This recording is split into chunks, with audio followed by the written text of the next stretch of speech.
Buenas noches con todos, estimados participantes del curso de Mercado de Valores. Mi nombre es Tony Villanueva, soy gestor académico del portal jurídico de leyes y seré el moderador en esta quinta sesión del curso. El día de hoy contaremos con la ponencia del doctor Jean-Pierre Latorre y la doctora Catherine Jara, quienes disertarán sobre los temas de los mecanismos centralizados de negociación y gobierno corporativo respectivamente. Nuestro primer ponente es el doctor Jean-Pierre Latorre, quien es miembro legal del Grupo de la Bolsa de Valores de Lima y mentor legal en CIC de la Universidad de Lima, bachiller en Derecho por la misma casa de estudios y becario egresado del 21 Programa de Especialización en Mercado de Valores, organizado por la Superintendencia del Mercado de Valores e impartido por la Graduate School Business de la ESAM. Estimados participantes, recuerden que pueden dejar sus consultas en el chat al momento de la disertación. Sin otro particular que decir, los dejo con el doctor Latorre.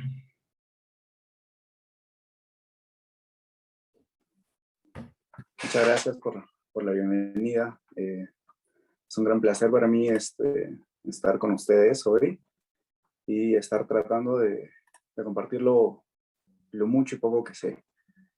Procederé a compartir mi pantalla.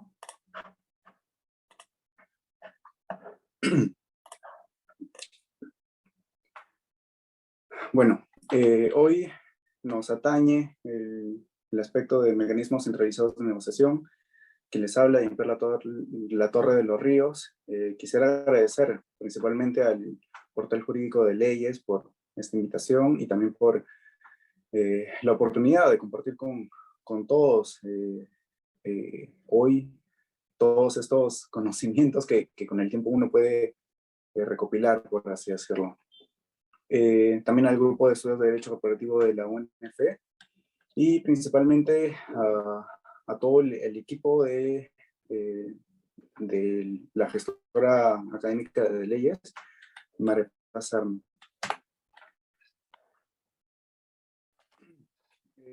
Como ya les habían adelantado, mi nombre es Jean-Pierre Latorre, soy legal en el grupo Bolsa, mentor legal en CEDICE, brindamos asesoría a pequeñas empresas de forma gratuita en este programa que tiene la universidad.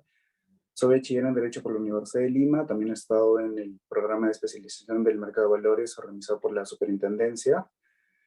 Soy asociado de la Sociedad Peruana de Derecho, también he sido cofundador del Círculo de Estudios de Economía y Derecho de la misma casa de estudios y cuento con 5 años de experiencia laboral en la rama de Derecho Corporativo Financiero en el sector privado. Hoy nos atañe el tema de mecanismos centralizados de negociación, como les había adelantado anteriormente. El temario propuesto es el que ven en pantalla, principalmente todo lo que tiene que ver con la bolsa de valores, la rueda de bolsa, operaciones bursátiles, la mesa de negociación, los agentes de intermediación y Cavali, que es la única institución de compensación y liquidación de valores del Perú. Hoy vamos a explicar desde cero en qué consisten todos estos conceptos y vamos a empezar paso a paso, entendiendo que no tenemos ningún conocimiento de por medio, para así ir escalando poco a poco hasta llegar al conocimiento absoluto de estos temas. Todo esto será explicado desde diferentes perspectivas, desde la teórica y la técnica, hasta lo ilustrativo y práctico, si es que nos llegase a dar el tiempo. El mercado de valores, como todos conocerán, es algo que muchas veces puede parecer lejano y cercano al mismo tiempo. Por ejemplo, el otro día estaba cenando con mi papá y me dijo que, oye, la bolsa ha caído. Y luego el día siguiente me dijo, oye, la bolsa se ha recuperado. Y es muy común escuchar estas frases, pero yo me pregunto, y les pregunto a ustedes también, ¿realmente saben qué significa la bolsa de valores, qué es el mercado de valores y cómo nos impacta a todos? Porque muchas veces vemos a la bolsa como algo abstracto, en el que es algo lejano para todos y que en gran medida nos afecta en el... Y bueno, a mí también, debo confesar que hace unos años, antes de empezar en este mundo del derecho financiero, también no entendía ciertas terminologías, abreviaciones medias extrañas, en inglés, en latín, a veces. Entonces, la bolsa tenemos que comprenderla como algo abstracto y concreto al mismo tiempo, porque si bien no lo notamos en el día a día, si es que uno empieza a invertir en bolsa, empieza a preocuparse por los índices, por las fluctuaciones, a pesar de que nuestro mercado sea un poco, no es tan fácil de entrar y salir de nuestras posiciones, sí es un indicativo muy importante en cuanto a cómo nos ven desde afuera los inversores y el dinero que están dispuestos a tener para este aspecto. Dicho esto, el mercado de valores, como todos sabrán, es la mezcla entre los agentes deficitarios y los agentes superavitarios en el que se encuentran. Y a lo largo del tiempo, este lugar en el que se han ido encontrando ha ido con tiempo. Entonces, todo este mecanismo de compra, venta, pujas, entradas de posición, salidas de posición, análisis, entre otros, supone la intervención de algunos actores que proveen tanto de servicios de intermediación como la infraestructura necesaria para que todos puedan realizar estas transacciones. Estas entidades, por así llamarlas, son la Bolsa de Valores y la Bolsa de Valores ha ido evolucionando con el tiempo. Primero empezamos con un conjunto de mecanismos para poder solventar algunos viajes, retrocediendo en el tiempo. Uno va a la Europa de hace varios siglos atrás, cuando habían descubierto el mundo y había muchos riesgos de por medio, ya sean piratas, ya sea que la embarcación naufragaba, etcétera.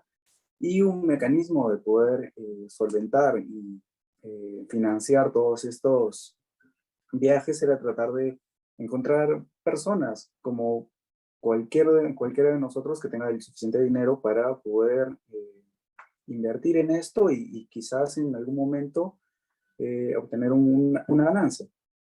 En Europa, principalmente en Holanda, tenemos dos características especiales. Primero, el caballero de las bolsas.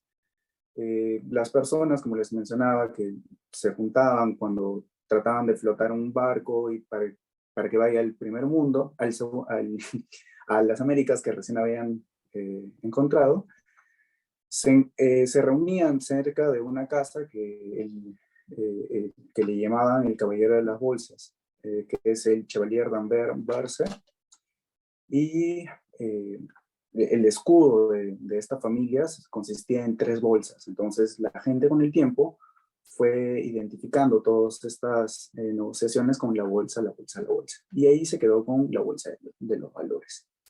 Y posteriormente también está la compañía holandesa de las Indias Orientales, que es en Holanda los que crean la primera bolsa de valores que negociaba principalmente aspectos de deuda y también algunas acciones que empezaban agrupaban todos estos barcos y todas estas navegaciones en una sola empresa y empezaban a vender acciones. Y estos papelitos, estas acciones, las negociaban entre ellos y posteriormente también las vendían en el mercado secundario para poder obtener una ganancia y también, digamos, las personas suponían que el precio de estas acciones iban a subir o iban a bajar y acorde a eso iban apostando, ¿no? ¿Qué es una bolsa de valores? Es principalmente una entidad que otorga las facilidades para que los intermediarios compren y vendan estas acciones, estos instrumentos financieros, ya sean, como les adelantaba, de deuda o de acciones, y por cuenta propia o de sus clientes. Adicionalmente, podemos entender a las bolsas de valores el espacio, inicialmente físico y ahora virtual, con la sede que tenemos en San Isidro y también la que anteriormente había en el centro de Lima, en el que se encuentran quienes quieren comprar valores con los que quieren vender estos valores.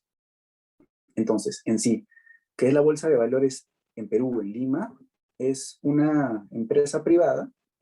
Mayormente las personas piensan que es una entidad del Estado que está regulada por todos, por todos los ciudadanos del Perú, pero que en sí es una empresa, es una sociedad abierta, es una sociedad anónima abierta, en el que se facilitan las transacciones de los valores inscritos, tanto en el registro del mercado de valores como en el registro de la misma bolsa, y que proporciona una infraestructura adecuada para esta negociación.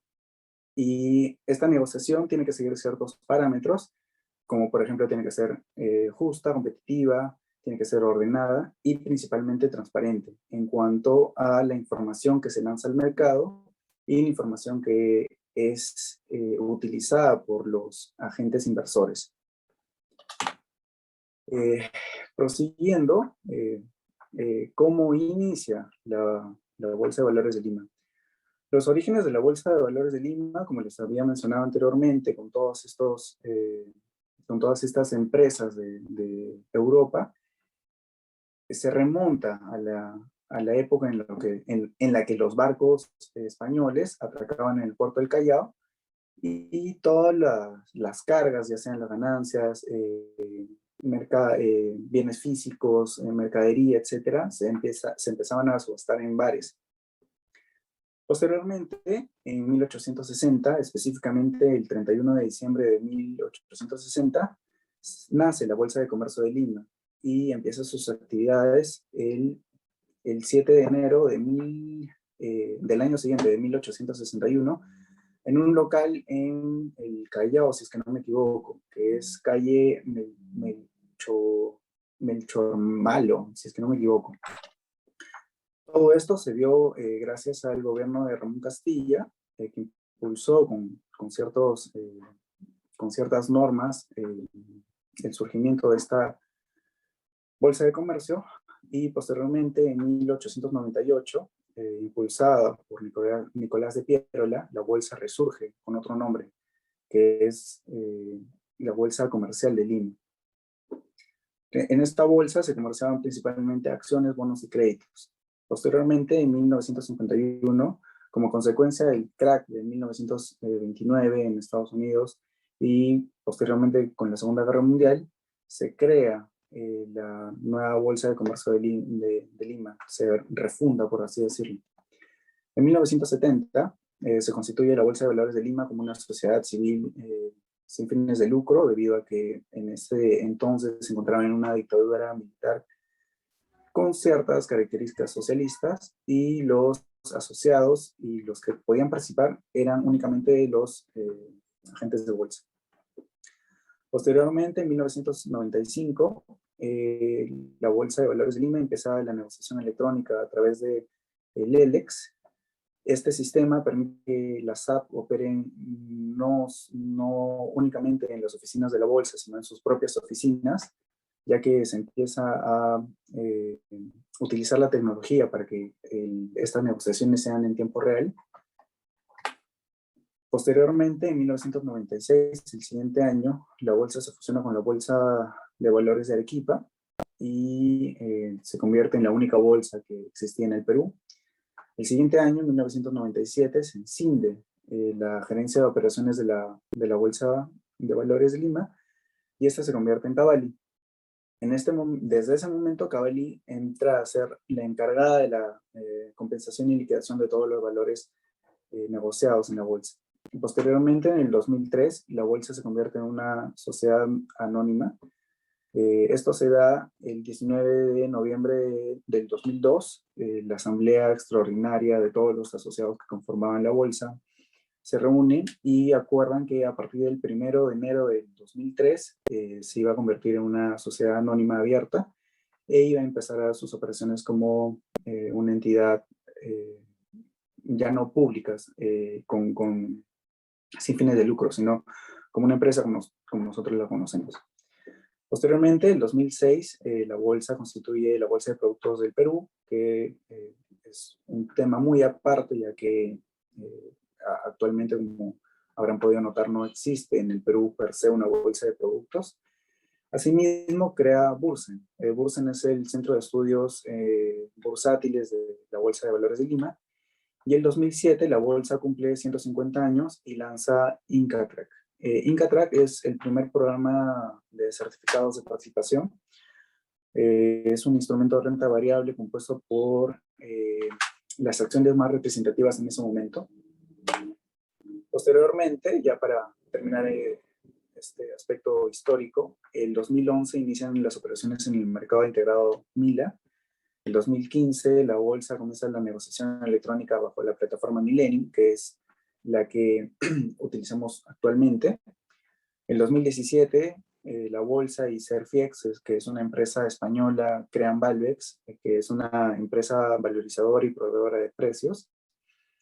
En el 2018 la bolsa, las acciones de la bolsa de la BBVA C1 es incluida en el iShare de Perú, que es el EPU, internacionalmente conocido, y este año hemos tenido la suerte de que todo salga bien con la integración corporativa del grupo B, en el que se constituyó una nueva empresa pequeña. La bolsa anterior pasó a ser la controladora de todas las empresas del grupo y en un solo día empezó una nueva estructura societaria. Llegado a este punto debemos preguntarnos qué es los mecanismos centralizados de negociación. Bien, el mecanismo centralizado de negociación es un mecanismo que congrega simultáneamente tanto compradores como vendedores de valores, ya sean acciones u otros instrumentos financieros, que tiene por la finalidad brindar un espacio ya sea físico, como en la antigüedad, o virtual, para que tanto los agentes superavitarios como los deficitarios puedan realizar sus operaciones con transparencia y seguridad. Ya sea en el mercado primario, es en la que se emite deuda o acciones, o en el secundario, para la libre transferencia entre quienes quieran participar en la bolsa. Estos mecanismos pueden estar conducidos por la bolsa de valores o por otros mecanismos u otras entidades. Estos mecanismos centralizados de negociación tienen diversas modalidades en las que se pueden negociar tanto acciones como instrumentos de deuda. El más conocido y el que la gente reconoce más a la bolsa es la rueda a viva voz, en el que la gente, no sé si habrán visto en algunos videos, antiguamente en la bolsa de Nueva York, gritaban, compro, vendo a tal precio, tal cantidad. Entonces, todos los ofertantes y demandantes de estos valores se juntaban en un solo espacio, gritaban a viva voz todo lo que querían comprar, y que lamentablemente ya no se hace, debido a que la tecnología ha facilitado muchas cosas, entre ellas que ya no tenemos que estar reuniéndonos en un lugar físico. Otra modalidad de negociación en los mecanismos centralizados de negociación es el sistema electrónico, que es utilizado actualmente a través de Millennium y las diversas plataformas de negociación alrededor del mundo, en el que todo es realizado a través de sistemas informáticos en tiempo real. Los agentes intervinientes se conectan en una plataforma. En Perú, por ejemplo, tenemos la negociación a través de las sociedades agentes de bolsa, en el que se conectan a las plataformas que la bolsa brinda, y las transacciones suceden en tiempo real. Ahora bien, algunos se deben estar preguntando, sí, o sea, actualmente existen otros mecanismos en los que yo como persona natural puedo tener desde mi celular la opción de comprar directamente las acciones sin tener que estar dando órdenes al agente representante de la sociedad agente de bolsa. Pero ese es otro tema aparte, porque en Estados Unidos hay una regulación muy específica sobre estas nuevas empresas, ya sea Robinhood, TD Ameritrade, entre otros. Y aquí en Perú, la novedad, por así decirlo, de Renta 4, que es la sociedad agente de bolsa que brinda esta facilidad de que las personas pueden ingresar a su propio sistema de negociación, pueda intermediar y negociar directamente todas estas cosas. La última modalidad de negociación que quisiera comentar sobre los mecanismos centralizados de negociación es el mecanismo de subasta, que si bien no es tan utilizado en el día a día, es aquel en el que las acciones no se negocian continuamente, sino son negociadas por periodos de tiempo en el que se establecen diversas condiciones para que las personas y todos los intervinientes puedan ingresar sus propuestas ya sea de compra o de venta, y luego se realice el calce de todas estas operaciones para que puedan asignarse quiénes son los compradores, quiénes son los vendedores y qué ofertas y qué propuestas quedaron fuera de todo el calce que se había producido. ¿Cuáles son los mecanismos centralizados de negociación que administra la Bolsa de Valores de Lima? Principalmente tenemos dos mecanismos de negociación. La rueda de bolsa, que es el mecanismo centralizado en el que las SAP realizan sus operaciones de compra y venta de acciones. En esta rueda de bolsa, lo más destacable es que existe un director de mercado, que es un funcionario de la Bolsa de Valores de Lima, que tiene la facilidad de conducir el mercado y paralizar si es que existe alguna inconsistencia, ya sea en la fluctuación de los valores es muy volátil, por así decirlo, o si es que se dan casos en el que las operaciones no se han realizado de una forma ordenada y de una forma transparente. El director puede suspender también a las sociedades agentes de bolsa en el supuesto de que no lleguen a liquidar las operaciones de sus clientes o no lleguen a reintegrar el margen de garantía cuando Cavalli liquida las operaciones y no se da se da el calce de las acciones de la compra y venta de las acciones. Sin embargo, el cliente de la SAP no cuenta con los fondos necesarios para realizar esta compra. Esto debido a que comúnmente se utiliza el temas 3 para realizar las operaciones. Y el otro mecanismo que maneja la bolsa es el de negociación de instrumentos de emisión no masiva, que es el NIEM. Este mecanismo de negociación se negocian todos aquellos que no están inscritos en el registro y que no son emitidos masivamente. No cuentan con las características de una emisión masiva debido a que no tienen las mismas características en el precio, en las condiciones ofertadas, entre otros. Y podemos encontrar que los pagarés, las letras de cambio, las facturas, entre otros, son quienes conforman este mecanismo de negociación. Bueno, pasamos a las instituciones de compensación y liquidación de valores. Para esto quisiera dar un ejemplo que es un poco casual, por así decirlo. Anteriormente, cuando las personas negociaban en la actualidad, en la antigüedad, ya sea que quieran comprar ciertas acciones o quieran vender ciertas acciones, no había ningún problema porque estas transferencias se realizaban en la mano, entonces había una facilidad de poder realizar todo esto. Sin embargo, esto se complicó cuando empezaron a surgir ciertos instrumentos financieros derivados que eran un poco más complejos. Por ejemplo, los forwards. Los forwards son instrumentos financieros que no están registrados en las bolsas y que se negocian fuera de ellas, y que cuando son registradas en la misma bolsa y son negociadas dentro de ellas, se convierten en futuros.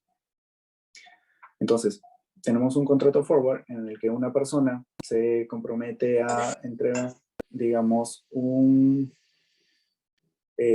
100 kilos de papas en un determinado precio en una determinada fecha. Y la otra persona se compromete a comprar lo mismo, la misma cantidad, al mismo precio en la determinada fecha. Las dos personas podían dormir tranquilas, ya que tenían aseguradas una tranquilidad, ya que no iban a estar, por así decirlo, preocupados que el precio fluctúe. Sin embargo, empezaron las complicaciones cuando algunas personas no cumplían con estos contratos o empezaban a entregar los productos de una menor calidad. Para esto, las personas empezaron a surgir intermediarios en el que entre la persona que tenía el subyacente, ya sean las papas, zanahorias o lo que sea, y la persona que quería comprar estos productos puedan no intervenir directamente, sino ya trabajaban con una persona intermediaria. En este caso era una cámara de compensación. Las cámaras de compensación surgieron debido a que las personas ya no tenían que contratar directamente entre ellas, y era mucho más sencillo, ya que antes de la existencia de estas cámaras de compensación, uno tenía que averiguar qué personas estaban dispuestas a comprar y vender estos productos a determinados precios. Entonces lo que hacían era, la persona que quería comprar determinado subyacente, bienes físicos como papas, por así decirlo, en un determinado precio, en una determinada cantidad, iba a la caja de compensación y la persona que quería vender lo mismo. La cámara de compensación lo que hacía es, aceptaba todo esto, y en vez de que exista un contrato, habían dos contratos. El contrato entre el vendedor con la cámara de compensación y del comprador con la cámara de compensación.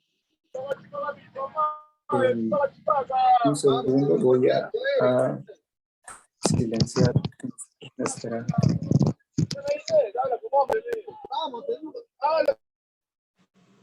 Listo.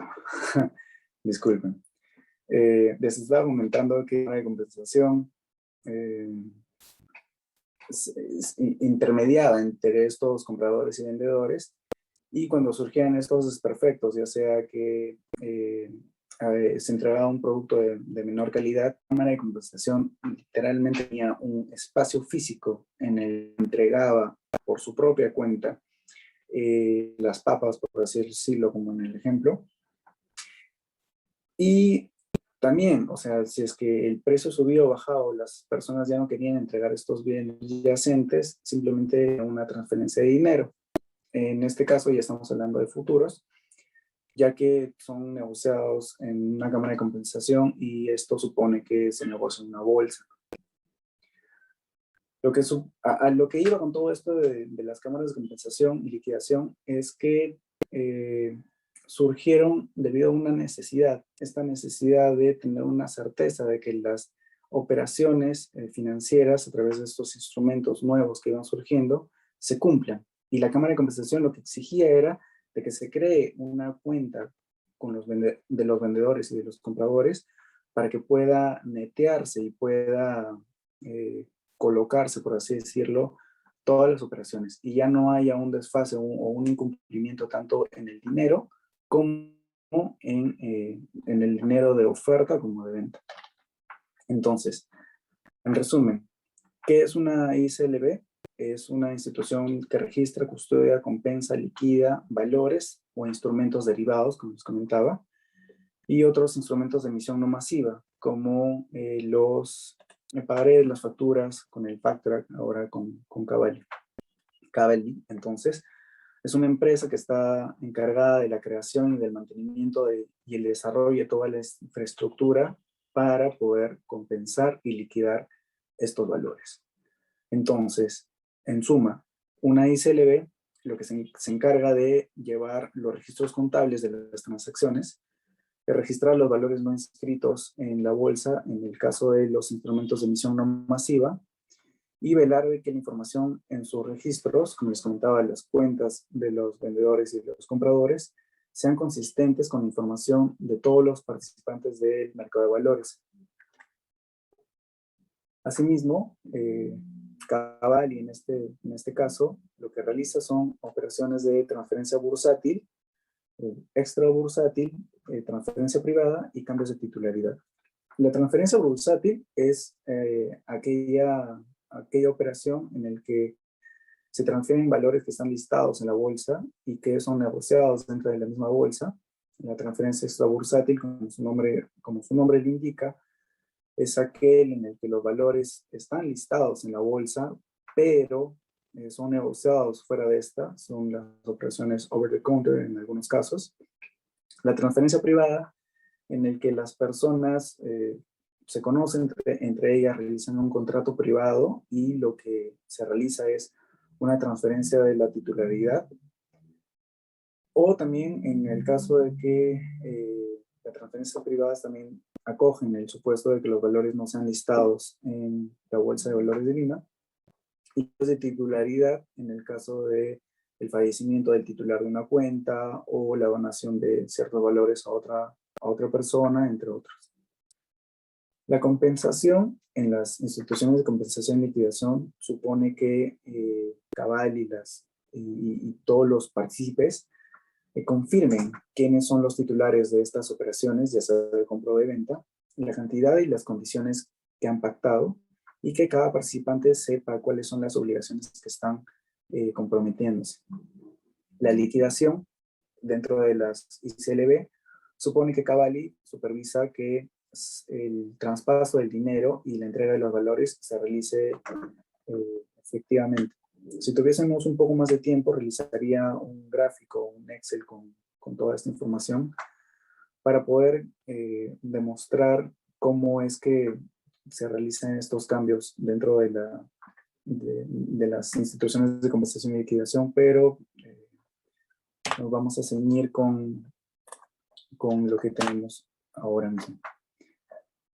Una breve historia que quisiera compartir con todos ustedes es que en 1987 se autoriza la creación de una caja de valores del Perú a través del Decreto Supremo 086 del año 1987.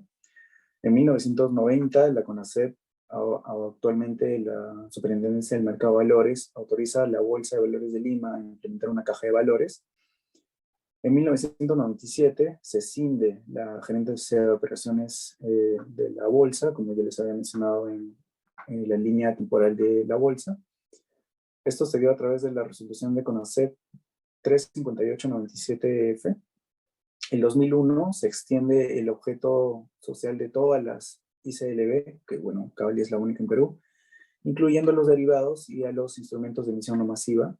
Y bueno, el 2021, este año, con todo lo que les había comentado de la integración corporativa del grupo BBL con todas las empresas que conforman.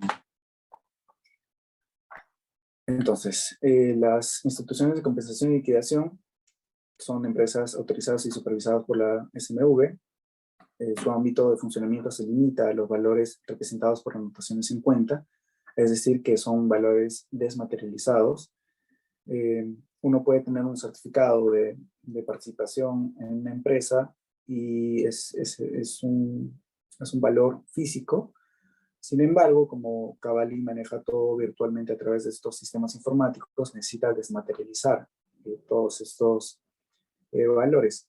Para esto hay un procedimiento en el que el cliente entrega a la SAP sus certificados de participación. La SAP entrega esta información a Cabali y también lo envía al emisor de estos valores. El emisor confirma la información a Cabali y posteriormente Cabali abre una cuenta a nombre de la persona que sea la titular de estas acciones. Cabali también, algo que muchas personas no saben, es que actúa como agente retenedor, retiene el impuesto a la renta de la ganancia de capital. Si bien es cierto, en el Perú tenemos un régimen tributario muy específico para las acciones que se negocian en bolsa y existen ciertas facilidades para que no se pague tanto impuesto a la renta, Cabali también actúa como un agente de retención. Y finalmente, Cabali funciona como un registro centralizado de facturas negociables, actualmente con este tema del factoring, en el que se constituye y se registran las facturas negociables a través de Factor, que es el sistema que están actualmente utilizando. Dentro de estos mecanismos, como les había adelantado, existen los agentes de intermediación. Estos agentes de intermediación son sociedades anónimas que facilitan las compras y las ventas de los diversos instrumentos financieros en el mercado de valores, ya sean acciones o instrumentos de deuda. Son conocidos internacionalmente como los brokers. En Perú existe una lista muy grande de las SAP que están interviniendo en el mercado. La más grande, por así decirlo, es Credit Corp, y esta seguida por Scotia. Y bueno, esta lista va variando alrededor del tiempo y se rige principalmente por el segmento de mercado en el que participan y el monto negociado. Estos agentes de intermediación pueden ser las sociedades agentes de bolsa o las SIP.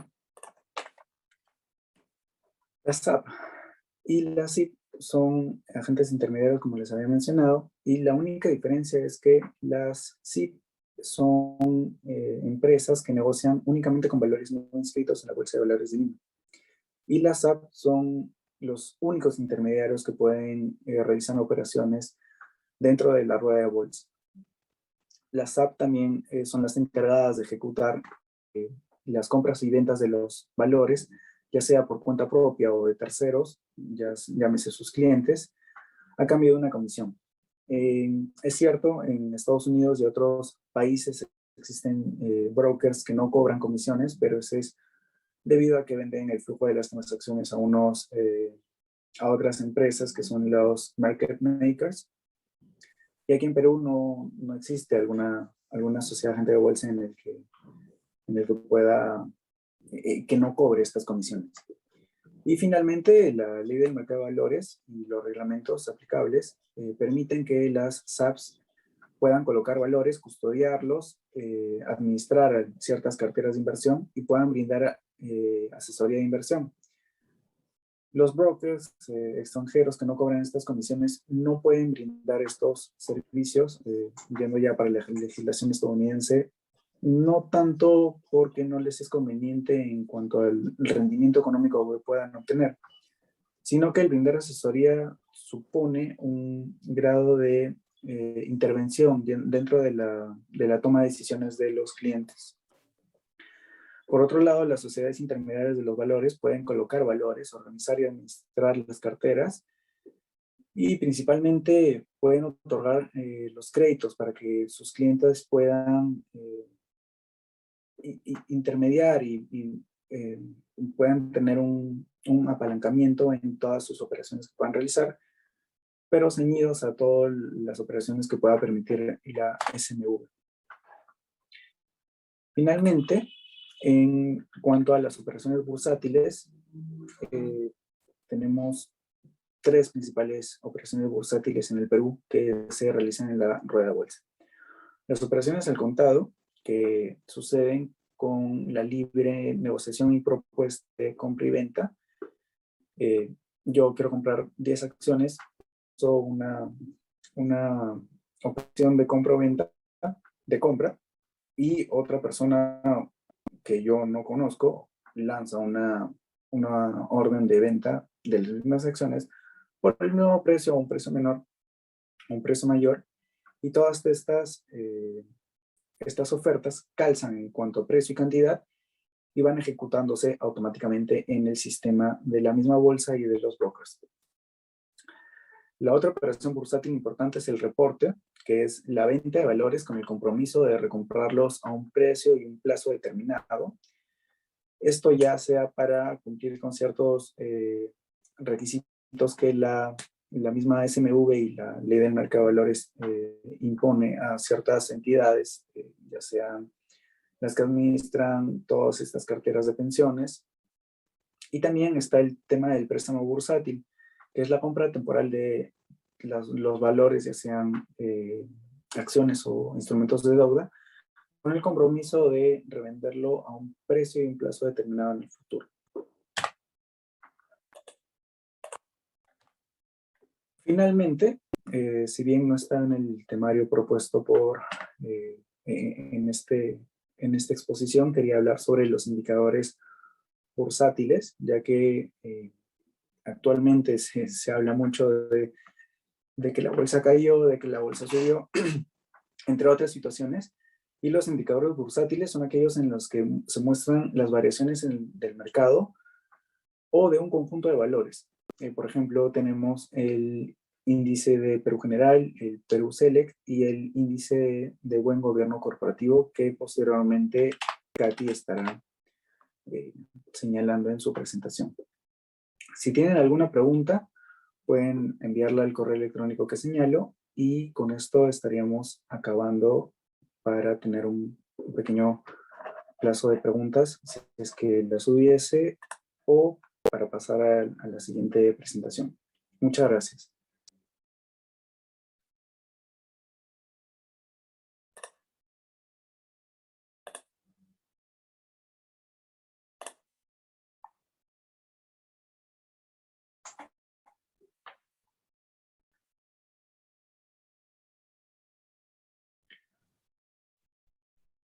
Muchas gracias por su disertación, estimado doctor. A ver, vamos a esperar unos segundos. Sí. Efectivamente, Melissa y yo te escuchamos en una consulta. Hola, doctor, ¿cómo está? Buenas noches. Tengo una consulta. Quisiera saber, bueno, una pregunta aparte de la presentación que ha estado muy buena, hecha por usted el día de hoy, es respecto a precisamente qué es lo que ve la Superintendencia Adjunta de Supervisión de Conductas de Mercados de la SMV. La exposición de hoy era sobre todos estos mecanismos centralizados de negociación, pero por conocimiento general uno entiende que la Superintendencia de Mercado de Valores se encarga de la supervisión, valga la redundancia, de que los agentes partícipes del mercado se rijan con transparencia, que haya un exacto intercambio de información y que no hayan estas situaciones en las que se produzca una mala utilización de información privilegiada. Y esta superintendencia se me acaba de ir el nombre, de Supervisión de Conductas de Mercados. de supervisión de conducta de mercados, lo que hace principalmente es supervisar de que tanto los emisores como los agentes partícipes jueguen con las reglas establecidas en el mercado de valores. Ahora bien, existen ciertas situaciones en las que, por ejemplo, una empresa emisora no cumple con emitir cierta información en un determinado plazo, o no cumple con ciertas condiciones en el mercado, por así decirlo, o también los agentes partícipes, por ejemplo, SAPs, en el que calzan directamente entre ellas las operaciones de sus clientes a cargo de una ganancia por la transacción. Entonces, lo que hace esta entidad, se me acaba de ir el nombre nuevamente, lo que hace es que se encarga de que todos jueguen con las reglas. Es la mejor explicación que puedo dar.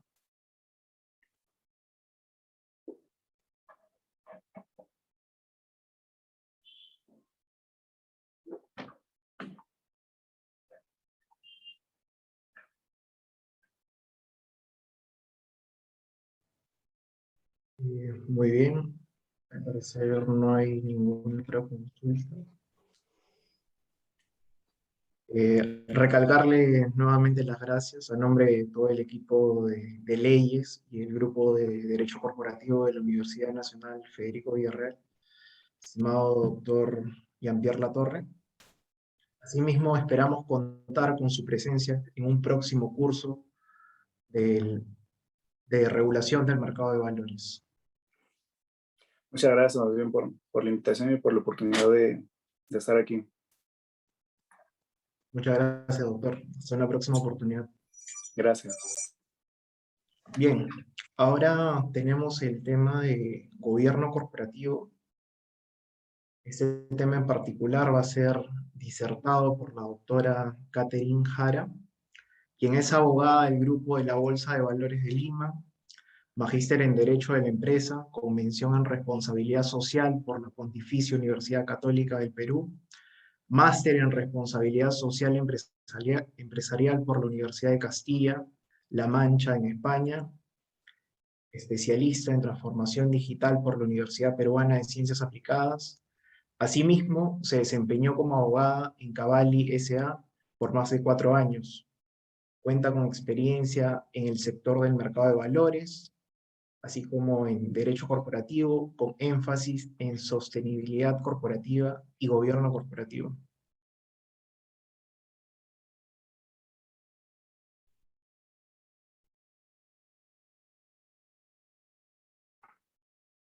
Buenas noches, ¿qué tal? ¿Se me escucha bien? Sí, efectivamente, doctora. Buenas Sí, ¿qué noches. tal? Buenas noches. Un agradecimiento a todo el equipo de leyes y bueno, a los participantes. Espero que sea oportuno esta información que les voy a brindar el día de hoy. Como les ha comentado, mi nombre es Catherine Jara. Actualmente trabajo en la empresa, bueno, en el grupo BBL ahora. Y en esta oportunidad les vengo a hablar del gobierno corporativo. Eh, En esta ocasión veo que han visto bastantes temas de hard law y en este caso esto es más de soft law. Igual eh, espero que sea más didáctica mi presentación y para terminar la semana, a ver, comenzamos. A lo largo de los años se han vivido casos o escándalos corporativos muy sonados. Enron, Lehman Brothers, Siemens, entre muchos otros más que les pongo acá de ejemplo. Un caso especial que hago referencia a un escándalo corporativo que hubo hace unos años es el caso de Toshiba. En este caso se realizó una contabilidad inapropiada para cumplir metas que se ajustaban a los deseos de superiores. Como ven acá en las imágenes, los directivos muestran una vergüenza, con esa venia, una vergüenza ante este acto, ¿no? Otro caso también sonado internacionalmente fue el de Volkswagen, en el que se falsificaron los resultados de pruebas de unos vehículos que supuestamente iban a ser amigables con el medio ambiente, pero finalmente se descubrió que estos vehículos superaban los límites permitidos para la limpieza de la ley del aire limpio en Estados Unidos. Y muchos otros más, que acá también les pongo de Perú, Odebrecht, tema de racismo en Falabella, Gloria, entre otros muchos más. Esos son los escándalos que ha habido corporativos a lo largo del tiempo. ¿Y cuáles son las consecuencias de esas malas prácticas corporativas? Las consecuencias, entre tantas, la caída del valor de la acción, sanciones administrativas, pecuniarias, pérdida de confianza de los clientes, de los trabajadores, cierre temporal de los negocios, ¿no? Por ejemplo, en este caso de Volkswagen, si es que retrocedo un poco la presentación, por ejemplo, en este caso de Volkswagen, la empresa y los directivos necesitaban volver a recobrar la confianza de sus trabajadores y pusieron este cartel en la fábrica en el que señalaban, bueno, ahorita está en alemán, pero abajo dice la descripción: necesitamos transparencia, apertura, energía y coraje, pero sobre todo te necesitamos a ti. Este era un llamado a sus trabajadores para compartir cualquier información sobre el escándalo de las emisiones. Lo que querían era reivindicar las acciones que habían tomado sobre este caso de fraude, ¿no? Y querían reivindicarse y saber y llegar a fondo qué es lo que había sucedido.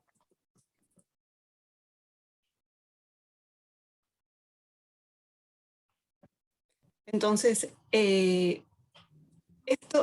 entonces las consecuencias de esto, ¿en qué resultan? ¿No? En las consecuencias de estas malas prácticas: pérdida de reputación, pérdida de confianza de clientes, proveedores, reducción de ventas, perjuicio del valor de la marca, menor cotización de sus acciones en bolsa, sanciones y multas, como ya hemos comentado, que es lo que más perjuicio tiene para la empresa y para los accionistas, ¿no? Que han puesto todo su capital en las empresas.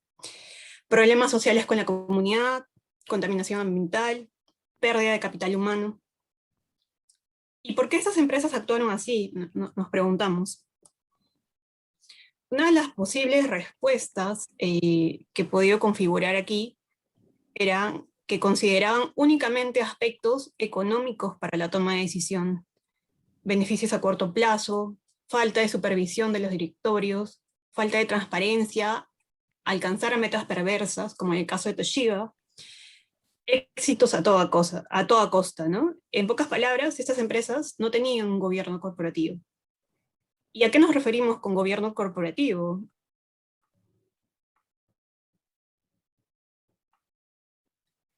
Según todas las definiciones que he podido encontrar, pero esta es la que he recopilado y que mejor resuena para toda la exposición, es el conjunto de normas y principios y procedimientos que son aprobados por la compañía para determinar qué órgano toma decisiones, qué decisiones toma y de qué manera.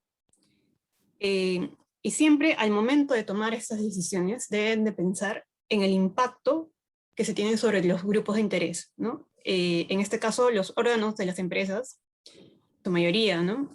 Junta de accionistas, directorios, comités de directorio, plana gerencial y otros grupos de interés como son los colaboradores, proveedores, regulador, entre otros. Acá un gráfico de cómo se ve una empresa sin gobierno corporativo, no sabe para dónde remar, no sabe para dónde avanzar, apaga incendios en el momento, no hay nada establecido. En cambio, a una empresa con gobierno corporativo hay algo más ordenado, un procedimiento que seguir, cuando se presenta la situación, qué hacer, ¿no? Y qué riesgos mitigar.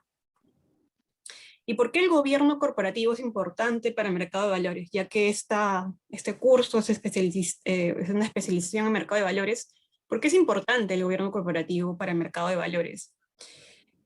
Lo que se busca es un mercado de valores eficiente, y para eso se necesita que los agentes del mercado tengan igual información para poder tomar una decisión, ¿no?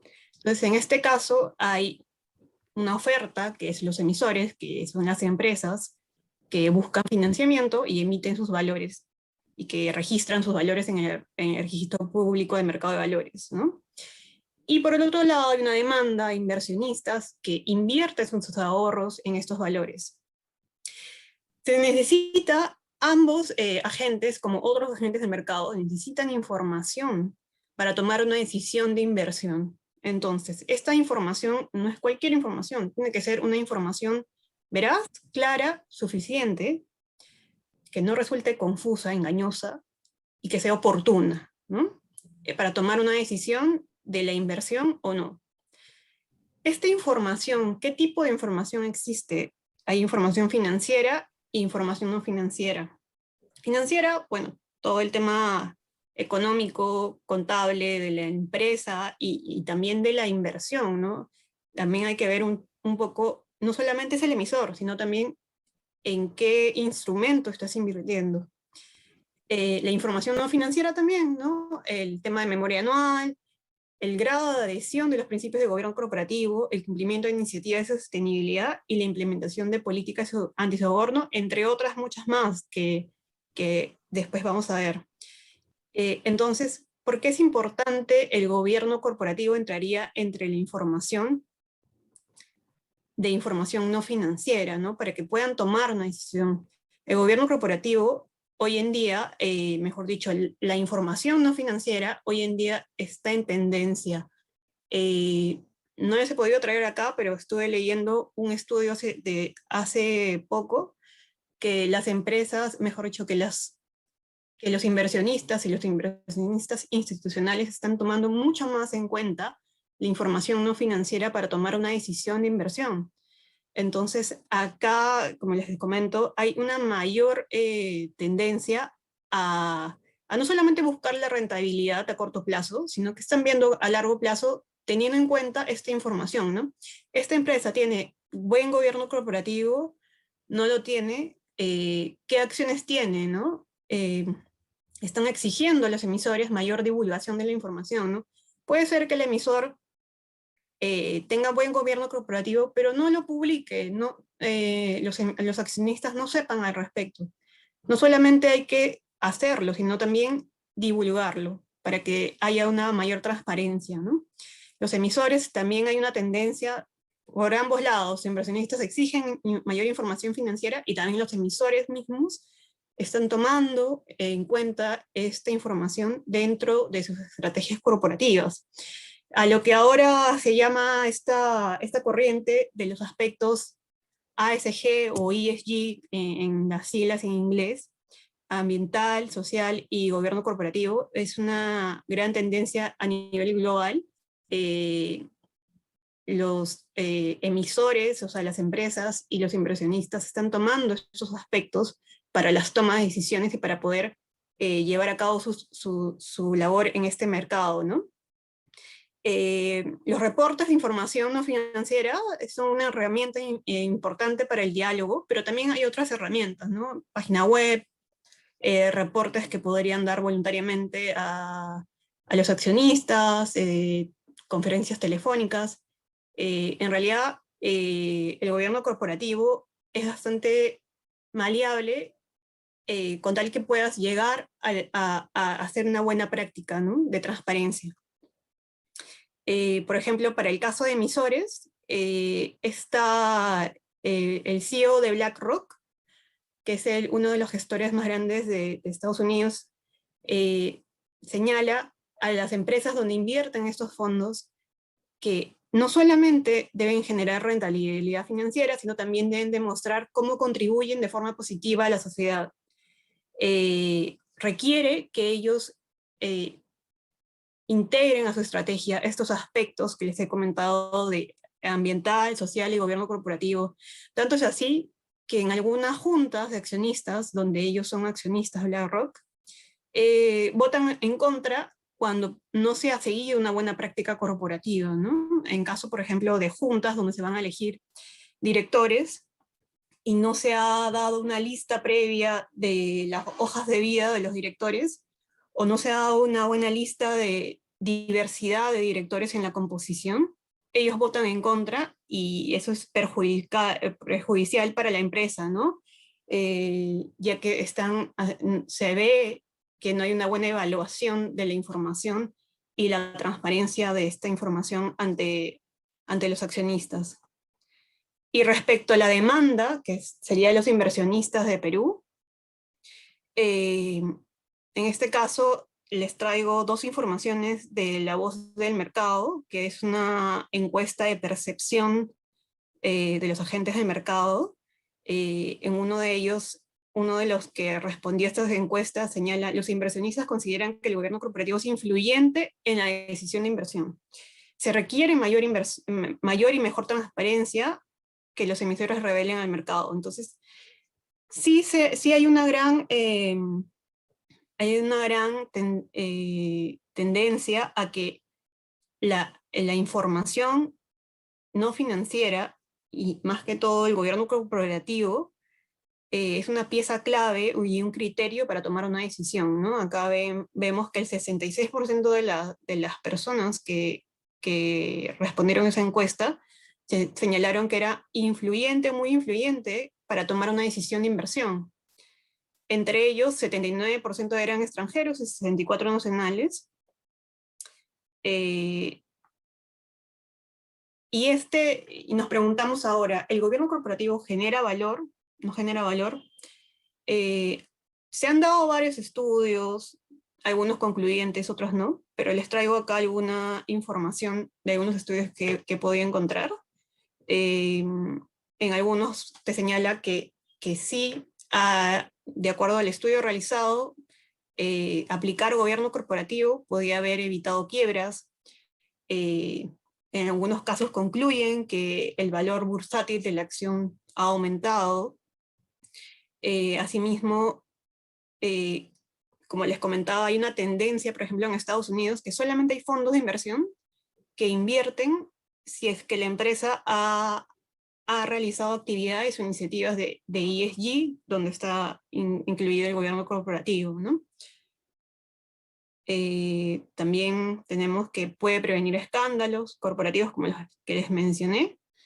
Un clima de respeto de derechos de los accionistas, mejor administración de riesgos, ¿no? Porque ya anticipas las situaciones que se te van a dar, porque ya tienes toda tu gama de procedimientos y políticas y cómo actuar, ¿no? Y quién va a tomar la decisión. Entre otros, es un estudio que también que es peruano, que salió con resultados de que esto mejora los ratios de rentabilidad y que, exacto, que generan una rentabilidad. Pero lo que les quería comentar es que no solamente el gobierno corporativo es un checklist o es una disposición en papeles. Tiene que ser una cultura de la empresa, ¿no? Que no solamente esté los documentos escritos, sino que se puedan aplicar, que hay una eficacia de esa información, ¿no? Entonces, es cuando se tiene que realizar, cuando se tienen estos problemas, es cuando ahí se tienen que aplicar las políticas y procedimientos, ¿no?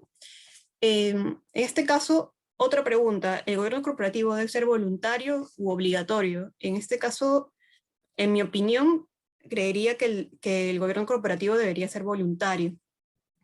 A nivel de mercado de valores peruano, existe un código de buen gobierno corporativo en el Perú, en el mercado de valores. Esto ha sido dado en el 2003, es la última, porque antes había un documento que se llamaba Principios del Gobierno Corporativo, pero eso es finalmente el código de buen gobierno corporativo que tenemos hoy en día. Este es un código, no es una norma, es un código que tiene pilares y tiene principios, tiene 31 principios desarrollados en estos 5 pilares. Estos pilares son de derecho de accionistas, Junta General de Accionistas, directorio y alta gerencia, riesgo, cumplimiento y transparencia de información. ¿Este código en qué se basa? Se basa en los principios de la OCDE de ese tiempo, porque ahora se han actualizado, entonces también por ahí hay una agenda pendiente por parte de la SMB y por otros agentes del mercado de poder actualizar este código. No está desfasado totalmente, pero sí hay cosas que podríamos mejorar o incluir. Esa es la parte voluntaria, ¿no? Como les comento, son pilares y son recomendaciones que se señalan en este código. Un poco más adelante vamos a desarrollar algunas cuantas prácticas, porque, bueno, son 31 principios. Y por la parte obligatoria, no hay una norma específica que te diga, este es el gobierno corporativo de las empresas del mercado de valores, ¿no? En el caso de la SBS me parece que sí tienen su reglamento para las entidades de la SBS, pero para nosotros no hay un reglamento que te diga esto es lo obligatorio de gobierno corporativo, no. Hay diversas normas que están separadas y que en realidad cumplen con lo que dice un poco el código de gobierno corporativo, que les he traído acá, pero lo que les quería mencionar antes de eso era que hoy existe un reporte sobre el cumplimiento del Código de Buen Gobierno Corporativo, que es exigido a los emisores, ¿no? Anualmente, estos emisores tienen que adjuntar a su memoria anual este reporte. Pero ¿qué es lo que se exige? No se exige cumplir, se exige presentar esta información. Esta información está bajo la metodología de cumple y explica. Está basado en el código que les acabo de comentar voluntario, ¿no? Te pregunta por cada principio, ¿cumples con este principio, con esta práctica? Sí, no, y dame una explicación de por qué sí o de por qué no, ¿no? ¿Por qué tu respuesta, no? Estoy preparándolo, estoy trabajándolo, no lo voy a tener porque así lo hemos decidido la empresa, ¿no? Entonces, realmente el gobierno corporativo en el mercado de valores no es obligatorio, pero sí es obligatorio informar cómo estás respecto a tu grado de adhesión a estos principios, ¿no? Entonces, eso es lo primero que hay que aclarar, que la exigencia es sobre la presentación de información, ¿no? Que se va a dar de forma anual como un anexo a la memoria anual. Y luego lo que les comentaba, les traigo acá algunas otras normas que ha sacado la SMB, que realmente recogen los principios de gobierno corporativo y los empiezan a desarrollar, pero ya en una norma que exige, que es obligatoria y que por no cumplir va a existir una sanción, ¿no? Ah, ojo, también existe una sanción en la parte de arriba de haber informado algo y no haber cumplido tal cual como lo estás informando. ¿Qué quiere decir? Si yo dije que sí cumplía y cumplía con eso y tenía esa información, tiene que poder ser demostrable, ¿no? El ASMB cada cierto tiempo manda aleatoriamente a los emisores que han respondido, dame la evidencia de esta información que has respondido, ¿no? Entonces, esto es como si fuera una declaración jurada y además esta información se envía como hecho de importancia, está público para todo el mundo, ustedes pueden entrar a la SMB y buscar toda la información y esta es información no financiera, entonces cualquiera que quiera invertir en el mercado, lo primero que tiene que hacer es ir a su memoria anual y buscar su información no financiera, que está el código, el reporte de gobierno corporativo, y también hay otro reporte que es de sostenibilidad, que ambos son información no financiera, ¿no? Y que es una información que puede ser determinante para tu inversión. Claro, si es a corto o largo plazo, dependiendo de lo que ustedes gusten, ¿no? Como les comentaba, hay otras normas que también regulan estos principios de gobierno corporativo, como son los lineamientos para la calificación de director independiente, que esto ha sido hace poco, que más adelante cuando veamos temas de directorios lo vamos a dar doble clic ahí. En el caso de normas para difusión de información del mercado de valores a través de la página web, esta norma señala qué información deben tener los emisores, ¿no? En sus páginas web, información financiera, hechos de importancia, información referente a los directores, ¿no? Esa es un poco la información que te pide la SMB tener en tu página web, porque creen que es al menos la necesaria para que puedan tomar una decisión. Luego hay otras que, por ejemplo, en la ley de mercado de valores te habla de partes vinculadas, ¿no? Señala que si es que hay una operación donde se involucra 5% de los activos de la empresa y la contraparte es vinculada a algún director de tu propia empresa, ese director tiene que abstenerse de esa participación, ¿no? Entonces, van desarrollando así por distintas normas, como pueden ver acá. Acá hay otra de la ley de mercado de valores también, que te dice, deberán contar con una política de dividendos las empresas que inscriban los emisores, ¿no? Los emisores de valores, y que tienen que ser aprobado por la Junta General de Accionistas. Entonces, se ha desarrollado un poco en las normas, pero, como les comento, es voluntario el cumplimiento, pero hay ciertas cosas que sí ya están reguladas, ¿no? Y que por incumplirlas podría haber una sanción de por medio. Y finalmente les comento, bueno, yo trabajaba en la Bolsa de Valores y ahora trabajo en el Grupo Bolsa, pero bueno, somos entidades autorizadas, así como las sociedades, las AFIs, los agentes de intermediación. Tenemos una regulación mucho más fuerte y exigente de gobierno corporativo. Esto ha sido desde el 2019, también la SMB incorporó una sección de gobierno corporativo a nuestras normas, y nos ha señalado bastantes exigencias que me parecen bien que los emisores también podrían adoptarlas, ¿no? Nos han señalado que debe haber un directorio, las funciones, el tema de director independiente, entre otras más que vamos a ir desarrollando a continuación.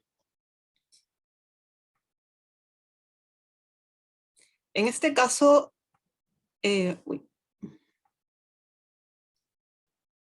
para desarrollar un poco la parte del código de gobierno corporativo, les he traído acá un poco de las referencias de las prácticas por cada pilar, ¿no?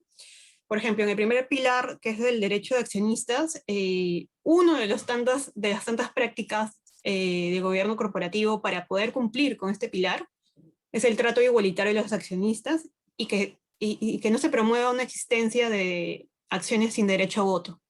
Hay algunas empresas que tienen acciones tipo A, tipo B u otro tipo nomenclatura que le pongan a la acción. ¿Y en qué se diferencian en la mayoría de veces? Es que unas son con derecho a voto y la otra sin derecho a voto.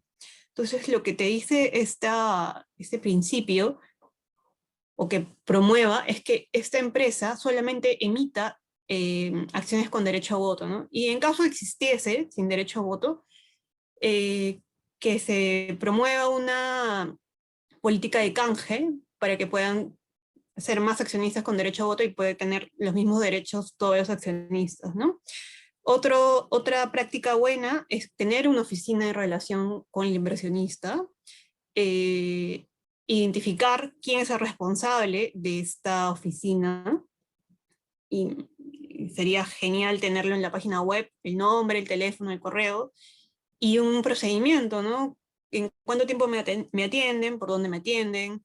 ¿Qué información puedo tener acceso? Asimismo, una buena práctica que también seguimos nosotros es tener una base de datos de los accionistas. Su correo electrónico es básico porque en este caso podemos mandar información relevante a los accionistas y para que tengan información oportuna y también información que les pueda servir en su toma de decisiones, ¿no? También por ahí comunicamos las convocatorias de junta, adicionalmente a los otros medios, ¿no? Legales. Otro principio es la de Junta General de Accionistas. Se señala que debe elaborarse un reglamento de junta en el que se regule la participación y ejercicio de los derechos accionistas y establecer procedimientos para que un accionista pueda delegar su voto. En ese caso, una de las buenas prácticas que no lo hacen muchas empresas, pero que sí se debería hacer, es enviar junto a la convocatoria de la Junta un modelo de los temas de agenda con el sentido de voto, ¿no? Para que cuando hay una delegación a un tercero, ya se tenga previsto el sentido de voto del accionista real, ¿no? A veces se da un poder muy amplio y quien realmente toma la decisión en la junta es un tercero, no el accionista, ¿no? Entonces, por ahí se quiere buscar poder traer a la mesa el sentido de voto real del accionista. Asimismo, dar seguimiento a los acuerdos adoptados en la junta es una buena práctica. Nosotros lo practicamos, luego de la junta hacemos un reporte de todos los acuerdos, en qué estado van, y se publica en la página web y se envía a los accionistas también, ¿no? Haciendo un recuento de todos los acuerdos tomados, cómo vamos a mitad de año, a final de año, ¿no? Que es información relevante. En el caso del directorio y la alta gerencia, la conformación de los directorios lo señala este principio, que debería haber al menos un tercio de los directores deberían ser independientes y que debería haber un plan de sucesión. Asimismo, para la operatividad se señala que debería haber un plan de trabajo, que debería haber comités que apoyen este trabajo de los directorios, que debería haber una evaluación de desempeño del directorio como órgano y de forma individual para poder revisar su desempeño en el año, ¿no? Bueno, en la periodicidad que se tome en cuenta. Identificar operaciones con partes vinculadas, conflictos de interés, entre otros. Luego otro principio, el de transparencia de información, establecer sistemas de gestión de riesgos, auditorías externas para la información financiera, y acá es otro punto que tampoco se revela mucho en el mercado, es cuánto es lo que se le va a pagar por este servicio a las empresas, a los auditores externos, ¿no? El código te señala que es una recomendación que las empresas informen esto, la contraprestación de las auditorías externas financieras, respecto a la transparencia de información, que exista una política de información. Es básico saber qué información la empresa puede y no puede revelar. ¿Qué pasaría si un accionista viene el día de hoy y te hace una pregunta sobre un tema y internamente no saben si es que ¿Es confidencial? ¿No es confidencial? ¿Se debe revelar? ¿No se debe revelar? Todo eso debería estar previsto, ¿no? En una política para que cuando llegue la situación, la persona encargada pueda dar una respuesta en los plazos y de la forma correcta. También te señala que debería haber un informe de gobierno corporativo adicional a los reportes, ¿no? Porque como les comenté, los reportes son un formato duro, donde te dice sí o no, y una explicación, pero podrían explayarse en un informe de gobierno corporativo. Y bueno, en estas láminas les traigo un poco para que puedan leer. Les comenté que hay unas normas para las entidades autorizadas por la SMB, que no son los emisores, sino estos se aplican para sociedades administradoras de fondos, Cabal y Bolsa, agentes de intermediación. Te señalan, por ejemplo, las funciones de los directorios, que nos parecen bien, ¿no? Que ya lo hayan regulado, los derechos y deberes de los accionistas. La SMB nos ha señalado que, por ejemplo, es imprescindible que haya una inducción a los directores donde se les señale por lo menos las facultades, las responsabilidades y la estructura organizativa, ¿no? Debe haber una retribución y apoyo de especialistas, ¿no? Un presupuesto aparte para la función, para apoyar la función del directorio.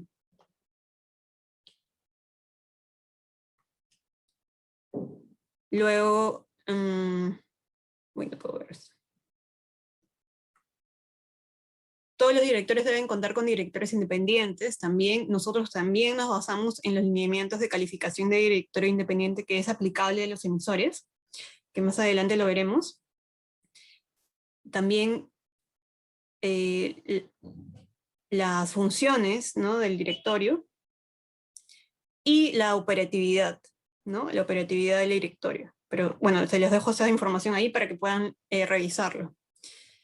Y ahora que sabemos todo esto, ¿por dónde empezar, no? El núcleo del gobierno corporativo es el directorio. El directorio es el núcleo del gobierno corporativo. Esta es una definición de lo que señala los lineamientos de Latinoamérica de gobierno corporativo del CAF.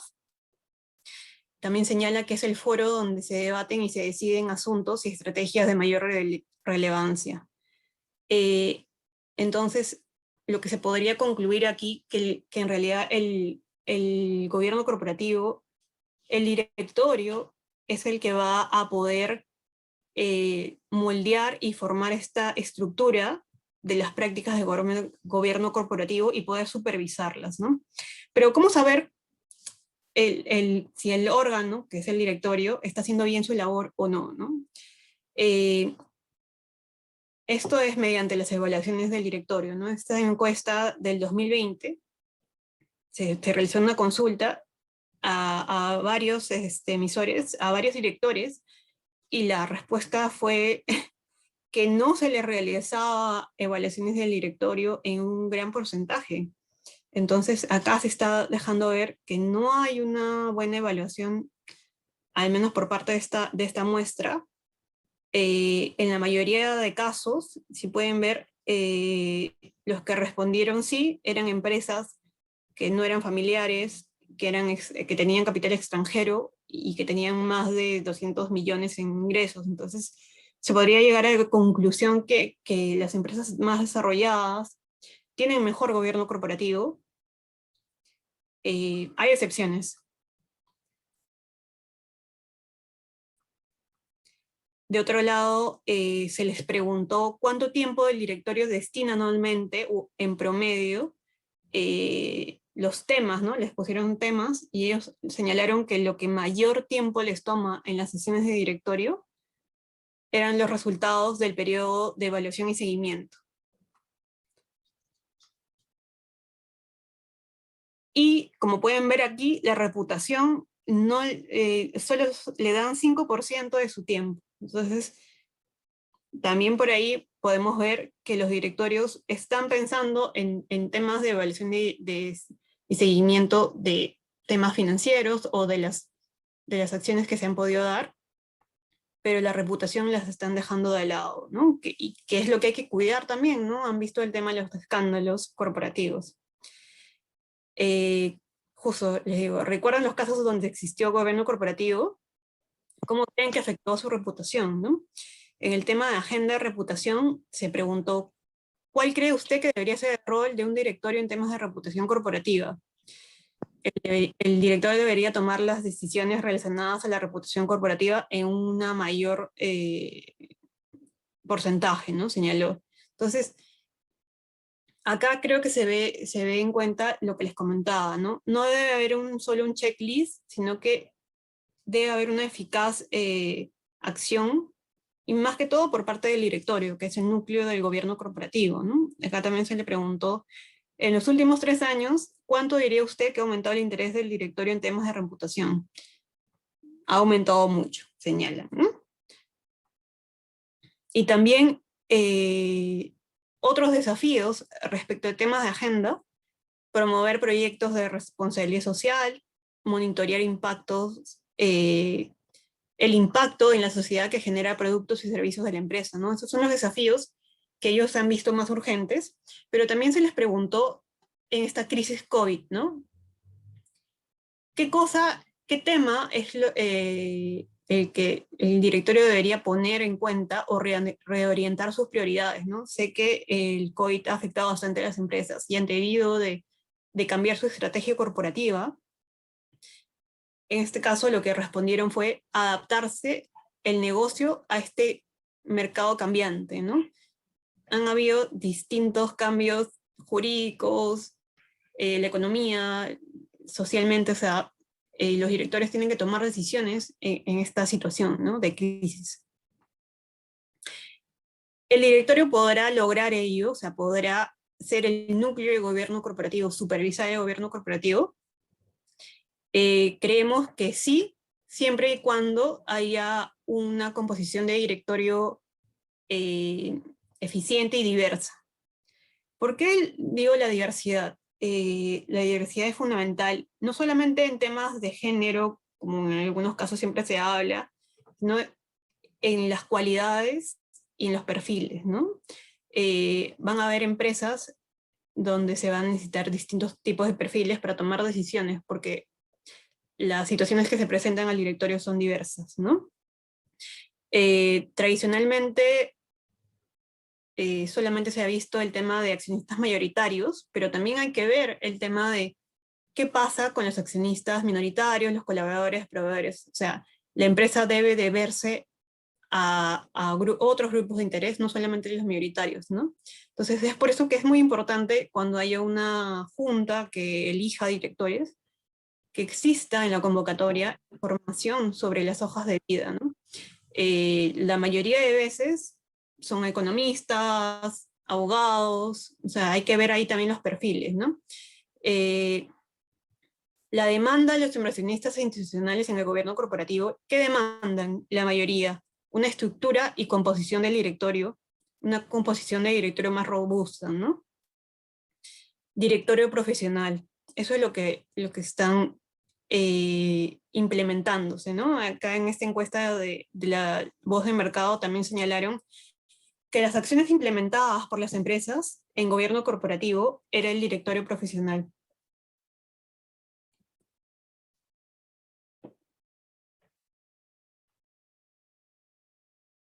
En cuanto a diversidad, en este estudio de Spencer Stuart, que fue bastante completo, se verificó, por ejemplo, en tema de diversidad cultural, 33% de las empresas sin ningún director extranjero, no traían extranjeros. Las edades, también hay un tema ahí de tema de generacional, ¿no?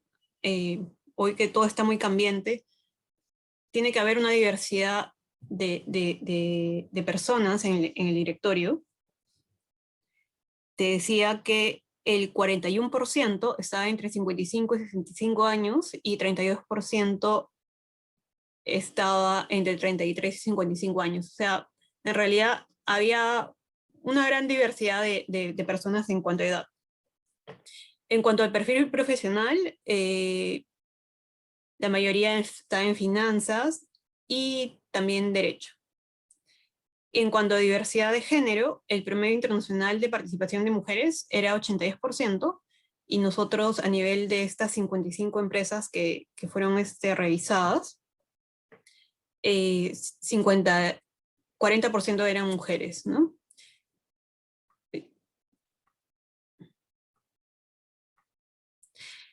Mejores directorios, una visión independiente.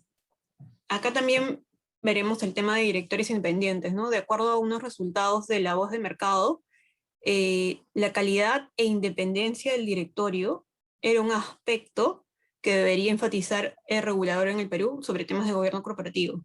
¿Y qué es lo que ha realizado, no? Ha sacado estos lineamientos de calificación de director independiente que en un momento lo vamos a ver. ¿Cuál cree que es una acción concreta para que una empresa tenga mayor desarrollo? Directores independientes. Entonces, hay un consenso, ¿no?, del mercado. Acá también les traigo otra información. ¿Qué dice el mercado, no? Que el directorio del comité está compuesto por una participación mínima de directores independientes, que el directorio independiente puede dar una perspectiva a la discusión en su experiencia, conocimientos, imparcialidad, contribuir significativamente a las decisiones, ¿no?, entre otros. Acá también les traigo otra información, ¿no?, que sí influye su decisión, el nivel de influencia de los directores independientes en las decisiones que se toman, ¿no? Evitan conflictos de interés, aportan decisiones más objetivas, aportan una visión más amplia, brindan unas perspectivas desde una mirada externa, ¿no? Porque a veces los directores que no son independientes buscan o tienen otra visión, ¿no?, que un externo le puede traer a la toma de una decisión en una situación en la sesión del directorio, ¿no? Si bien hemos comentado que el directorio independiente es una figura importante, los números aún son bajos. De estas 55 empresas, 45 empresas al menos tiene un director independiente, el 82% de la muestra. Todo lo demás no tienen. 133 directores independientes, de un total de 404 puestos de directores, 133 son independientes, ¿no? Entonces sí se ve que los números aún son bajos, ¿no? La mayoría de empresas en el Perú tienen entre 1 y 5 directores independientes, y solo una empresa tiene 8 directores independientes. El promedio internacional es 5.3, ¿no? Entonces todavía a nivel mundial estamos muy bajos en tema de directores independientes. Igual acá por industrias, ¿no? Que te sale miembros independientes por industria, 37%, en el caso de industrial y consumo masivo, números independientes 6, y no dependientes 47, o sea, la diferencia es bastante fuerte, ¿no? O sea, a nivel industrial hay mayor participación de directores independientes. En el caso de género de directores independientes, también vemos que hay un bajo número, 29% son mujeres, de un total de 142 miembros, ¿no? Y bueno, acá les traigo información sobre, como lo que vimos, ¿no? Oferta, demanda y qué cosa está haciendo el regulador, ¿no? Les comenté que el principio del código te decía que debería haber 1/3 de directores independientes. Los inversionistas buscan que las empresas cuenten con directores independientes, y a estos dos llamados el regulador también pide que revelen en los reportes información sobre los directores independientes y no independientes. Ahí van a ver en el reporte que hay un cuadro que te señala toda la información de los directores. Toda esta información va a generar mayor confianza en el mercado de valores, ¿no? Entonces, eso es lo que se logra con estas 3 aristas. Y un poco lo que les quería comentar acá, este era el cuadro que se tenía en el reporte de gobierno corporativo hasta hace unos años, donde se calificaba al director independiente, ¿no? Habían estos criterios que te señalaba este reporte, pero te señala, era unos criterios abiertos, ¿no? Puede ser que una empresa calificaba a un director independiente teniendo 3 sí y otra 4, otra 5 y otra tenía otros detalles. Entonces, todo era muy desordenado hace unos cuantos años, ¿no? Una empresa que calificaba de director independiente a una y la otra de otra forma, ¿no? Entonces, el regulador, que es la SMB, en el 2019 sacó unos lineamientos para la calificación de directores independientes, que fue muy buena porque ordenó el mercado, ¿no? Señaló diversos criterios, que son aproximadamente 11, eh, con los que las empresas deben calificar a un director independiente como tal. Con esto, homogenizó a todas las empresas emisores, para que uno no esté llamando a un emisor, a un director independiente de una forma y a otro considerando otros criterios, ¿no? Entre estos, les puedo comentar que una de los criterios o los lineamientos para calificar como director independiente es contar con experiencia profesional, solvencia moral y económica. Por primera vez se define qué es solvencia moral y económica. Bueno, acá no les he puesto toda la data, pero ahí pueden ver en la resolución, pero por primera vez se señala qué es solvencia moral, ¿no? Moral es muy amplio. Se detalla los casos de cuándo hay una solvencia moral, entre estos que no hay una sanción muy grave por parte de la SMB, SDS, que en el caso de económico, que no hay una deuda o una deuda en cobranza coactiva o una deuda a nivel de centrales de riesgos, ¿no? Me parece muy importante que ya la SMB haya definido esto, ¿no? Cosa que no estaba muy desarrollado anteriormente. Y el tema de la experiencia profesional también, que también es importante y concatena con otras prácticas, ¿no? Le solicitan que exista una hoja de vida, un currículum, donde se deje constancia de toda esta experiencia profesional que se dice, ¿no? Y esto es bueno porque también esto ayuda a las personas que hacen los reportes de gobierno corporativo en las empresas, porque pueden tomar información de ahí para poder hacer sus reportes, ¿no? Y esta información también debe ser publicada en las páginas web, ¿no? El perfil de los directores. Otro lineamiento que me pareció bastante importante que me gustaría comentar era el tema de no participar simultáneamente como director independiente de más de 5 sociedades, ¿no? El tema del tiempo de los directorios es muy importante. Entonces, si un director, una persona, ¿no?, que es calificada como director, está en diversos directorios, no va a tener el suficiente tiempo para poder revisar la información, hacer las preguntas correctas en las sesiones de directorio. Entonces, la SMB ha tomado un criterio de que 5 es lo máximo en los que podría estar un director para poder realizar sus funciones de forma eficaz, ¿no? Otro lineamiento que también me parece importante señalar es el tema de los 10 años, ¿no? El tiempo de permanencia.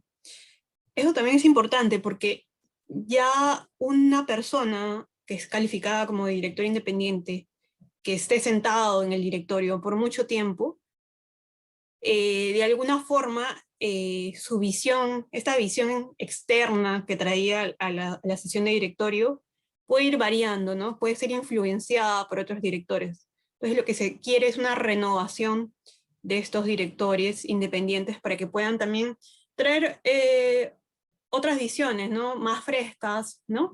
Por eso lo que se señala acá es que no deben tener más de 10 años continuos, ¿no? Entonces acá la SMB había puesto un tope a los directores independientes que eran permanentes, se podría decir, ¿no? Entonces las empresas ahora están poniendo en cuenta cuántos años de director están en el puesto, ¿no? Y bueno, las reflexiones finales que el gobierno corporativo es el freno de las malas decisiones y las malas prácticas. Las empresas deben buscar incorporar en sus estrategias estos aspectos corporativos de ESG que les comentaba, en función de las expectativas de sus accionistas y de los otros grupos de interés, ¿no? Que no hay que descuidar. Y lo otro que les comento acá es, si bien hay un código de gobierno corporativo, como les comentaba, esto es voluntario, no está totalmente actualizado. Entiendo que hay un plan por parte de la SMB y de otros órganos por actualizarlo y también actualizar el reporte también, ¿no? Para poder actualizarnos a los principios también de la OCDE y a nivel mundial, ¿no? Y poder tomar las mejores prácticas de forma actualizada, ¿no? Tomemos en cuenta que esta información del código es de 2013 y el reporte es 2014, ¿no? Entonces, desde ahí se han dado otras situaciones que podrían tomarse en cuenta en los emisores, ¿no? Y bueno, eso es todo. Muchas gracias.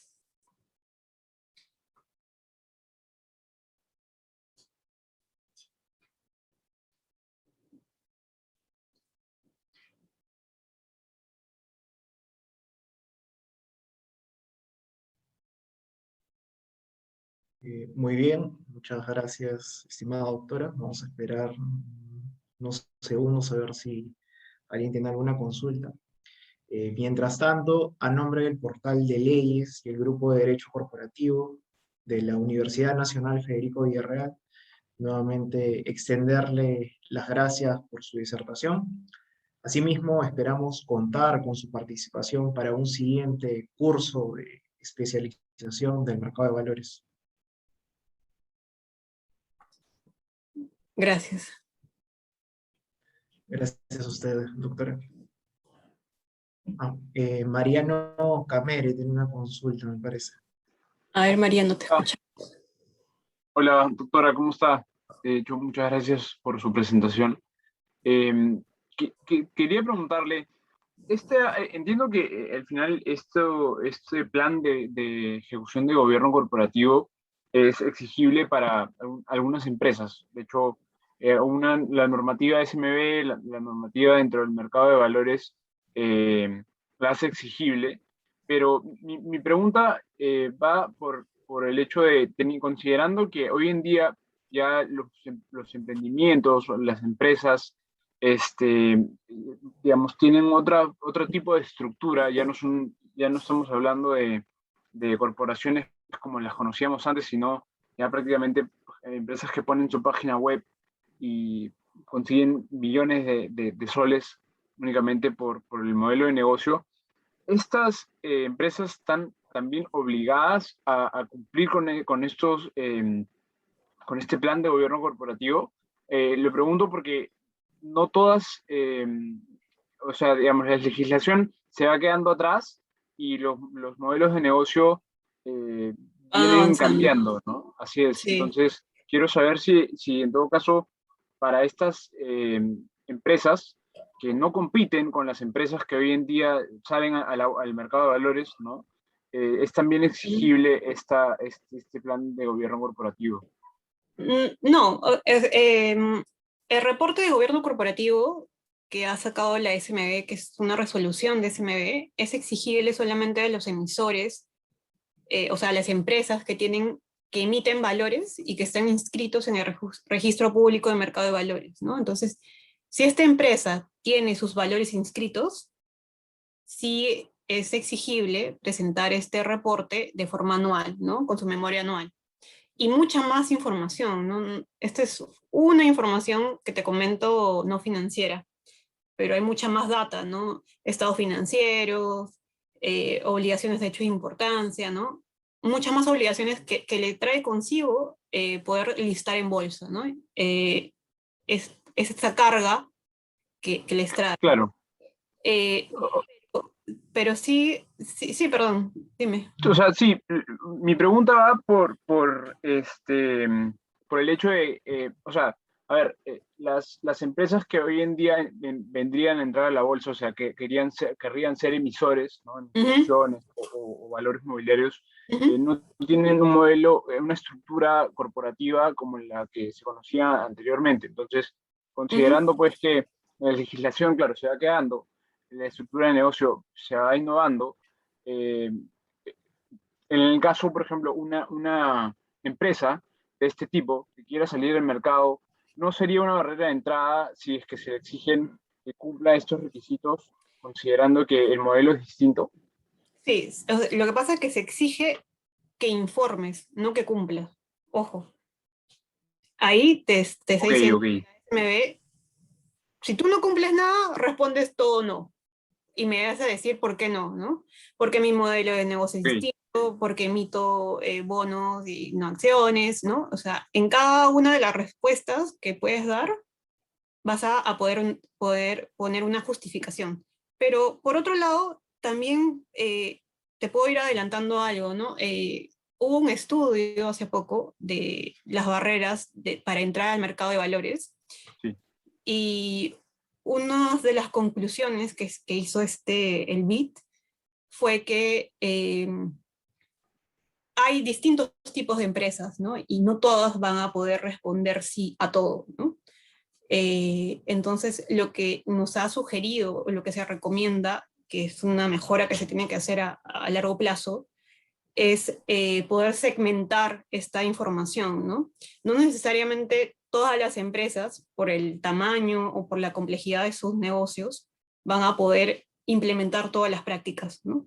claro. Sería posible, ¿no? Que me digas que tenga un comité cuando tu directorio al menos tiene a lo máximo cinco directores y se reúnen no tan esporádicamente, o sea, creo que es caso a caso, ¿no? Pero que sí es una mejora a largo plazo que hay que hacer en el reporte que se está trabajando.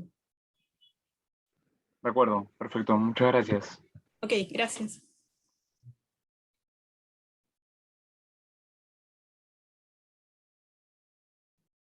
Acá hay otra pregunta de Daniel Zambrano. Doctora, buenas noches. Muchas gracias Buenas por noches, la Daniel. exposición. Mi pregunta es la siguiente. Yo había visto el tema el caso de Enron, y Ujú. quisiera saber cómo un buen gobierno corporativo puede evitar este problema es decir, la contabilidad paralela, Ujú.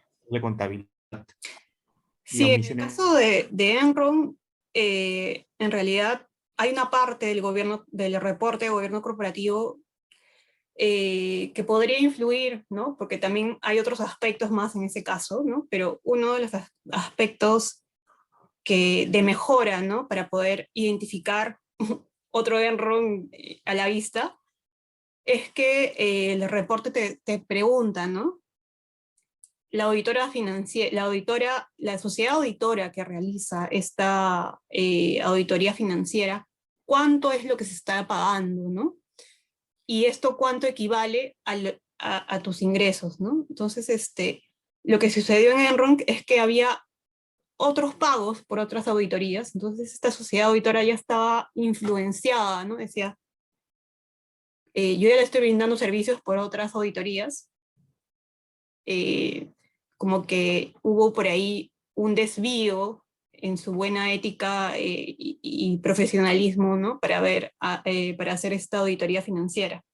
Entonces, uno de los temas de gobierno corporativo que se deja en cuenta ahí es la información respecto a cuánto es lo que se le está pagando a esta sociedad auditora.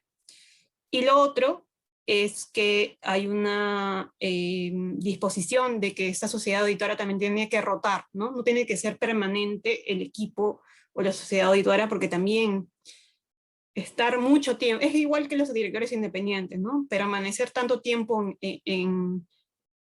haciendo este cargo o haciendo esa función puede verse influenciado y ya no hay esta visión externa, ¿no? Esa sería la respuesta. Muchas gracias, doctora, por la respuesta. Perfecto.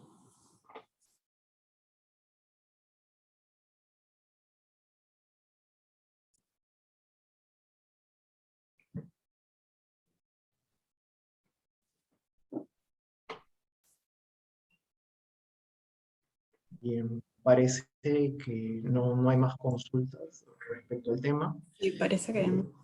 Sí, gracias nuevamente, doctora, por resolver las dudas en este caso. Estimados participantes, si hubiesen más consultas, igual las pueden escribir al correo de leyes para que los ponentes puedan resolverlas.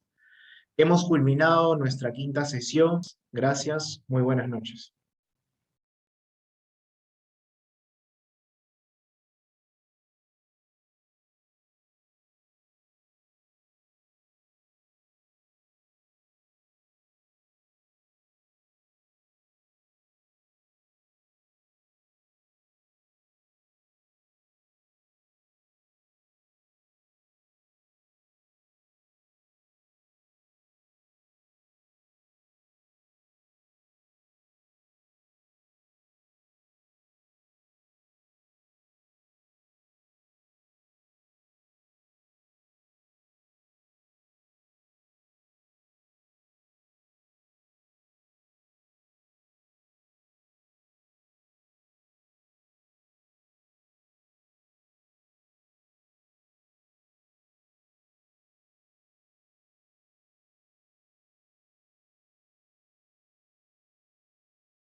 queríamos agradecerle su participación en nuestro evento, encantado. ya que en sí este es el piloto, ¿no? Pero este es un evento, pero va a tener muchos más, así que esperamos tenerlo ahí, porque la ponencia del día de hoy ha sido ha sido extensa, pero ha sido hemos sido muy afortunados de tenerlo aquí, así que muchísimas gracias. Creo que, a ver, ¿hay alguna pregunta? Están respondiendo, diciendo muchas gracias, doctor.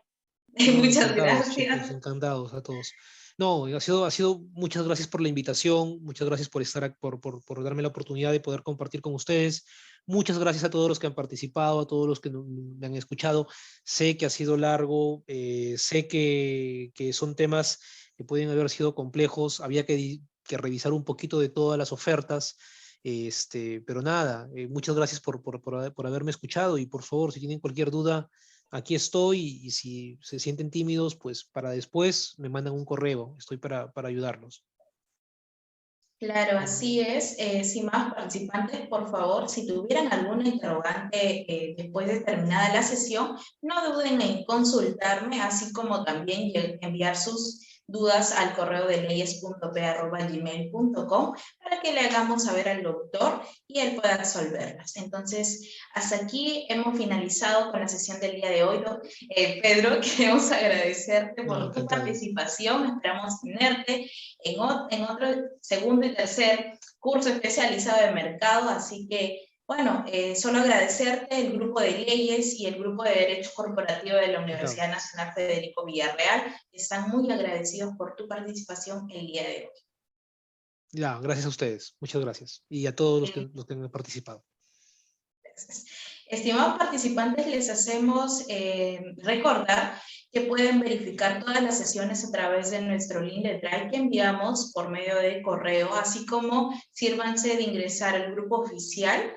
En correo le enviamos todos los links para que ustedes puedan allí verificarlo y puedan estar al tanto de cada sesión. Los esperamos todavía el próximo viernes para una nueva sesión, el viernes 3, y nos despedimos. Muchísimas gracias por su participación.